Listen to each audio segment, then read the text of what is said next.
All right, so getting going over today. So what I'm gonna do is I'm just gonna recap the whole day, Asia session, New York, and then go over the trade that I took. So in Asia session, on the higher time frames, the 30-minute in specific, you could see that we ran the slow, took out early. People were trying to long early, so classic manipulation. And the reason why I really like this manipulation swing here in specific was because it was present on the 15-minute, the 30-minute, and the hourly as well, which tells me that the levels and that come from the swing are likely to play out as long as they're in alignment with other confluences. And by that I mean, if we were to hit this -2 level, we would have to sweep this high right here, and this high does represent the beginning of a daily bearish fair value gap. So taking all that into account, you could have either taken longs towards this -2 or shorted away from this -2. Those were two different opportunities that came just from this manipulation swing right here. So you could see that we tapped this -2 basically perfectly, and we immediately reject away from it, which tells me that this level is likely to be validated. Then moving forward, you can see in AM session, after hitting this -2, we aggressively dump. Normally, a lot of people would play off of this manipulation swing right here, all right? But you can see that none of these levels are really being respected at all. You can see we run through the -4. -2 offers a slight retracement, but not one that's super significant. And I'll tell you why this is low probability, although it takes out this high, forms typical manipulation structure, forms a good manipulation swing. Even though that's the case, this was a very low probability swing to play off of because of the fact that if we're playing off of a low time frame manipulation swing, we probably wouldn't have dumped 400 points in the span of a couple minutes. When I see something like that, that tells me that we're playing off of some type of high time frame projection. So when we go on the higher time frame, we can see that we have this manipulation swing, this whole move up is what I'm looking at. You could see that at this point, when we're starting to dump, we still have this -4 level here that hasn't been filled, or hasn't been tapped into. And again, as I said in my previous videos, you can't just play off of -4 levels blindly. You can play off of them when they're in alignment with other confluences. So you could see that around this -4 area, we also have this low right here. This is a pretty prominent low, and we're also inside of this weekly fair value gap as well. So a weekly fair value gap paired up with a -4 projection. If you guys know anything about time frame alignment, the time frames align pretty well. And if we're playing off of a -4 projection on the 4 hour, off of a 4 hour manipulation swing, you can anticipate a pretty big move away from that as long as it's correct. So we're just gonna get rid of this because this is not a valid swing to play off of.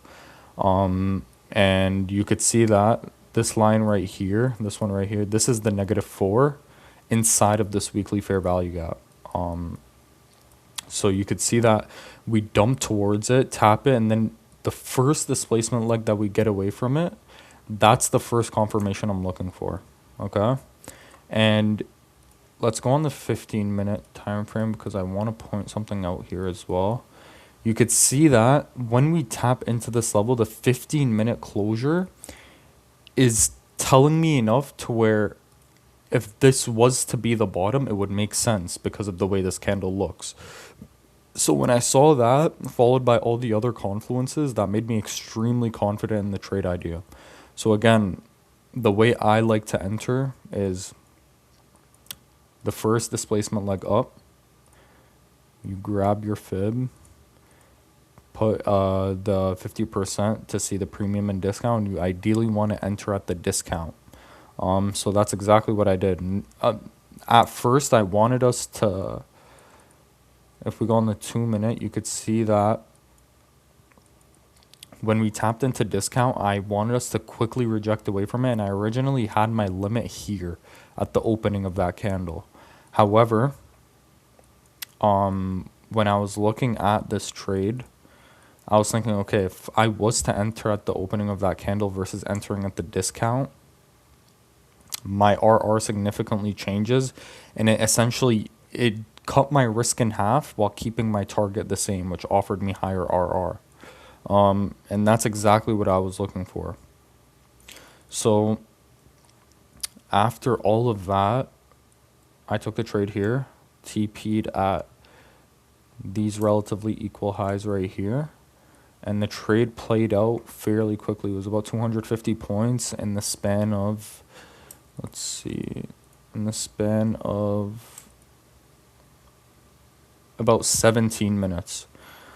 But again, one thing I did want to take away for myself moving forward is whenever we're in conditions like this where we're playing in a range that's 1600 points and I'm playing off of some type of temporary reversal off of this -4 in the 4 hour time frame, I could anticipate the move to be much bigger than what I actually thought.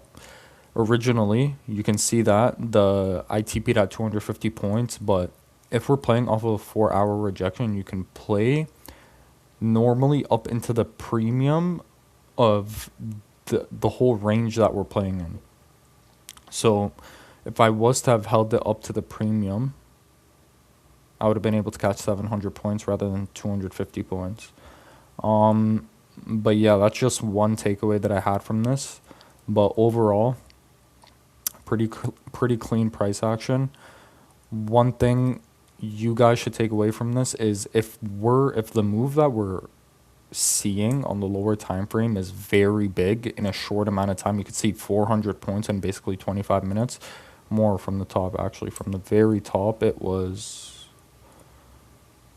let's see, it was 500 points basically, just off of the first move down, essentially. When we're seeing something like that, avoid using these lower time frame manipulation swings, because look, again, let's say you entered short right here, okay, with your stop loss at this high, and you TP'd at the -2. Okay, you still have 300. That's 400 points, which is crazy. But if you wanted to capitalize off the whole move, you would have wanted to play off of this -4 projection instead. Because if we're moving that much on a lower time frame scale, we're probably playing off of a higher time frame projection rather than a lower time frame one. So again, let's say you were to short here, stop loss at the high, and you TP'd all the way down here. This is generational wealth. Well, not actually, but you would have caught 1,300 points, which is ridiculous. Even with one micro, that's $2,600. With one mini, that's $26K. If you copy trade that across 5 accounts, that's $125K. So again, if I was watching AM session, that would have been the way I would have approached it. Or let's say you entered here, stop loss at the high of this gap right here, because essentially if we're hoping for bearish continuation, you don't want to see this gap get disrespected more times than not. Still would have caught 1,150 points, which is ridiculous. And again, overall super clean day, lots of opportunity, whether you were longing towards this -2 or shorting away from it, or longing off of the 4 hour -4, which is this level right here. There were multiple great opportunities you could have caught. So thank you guys for watching. And if you have any questions or anything like that, just let me know. Thank you.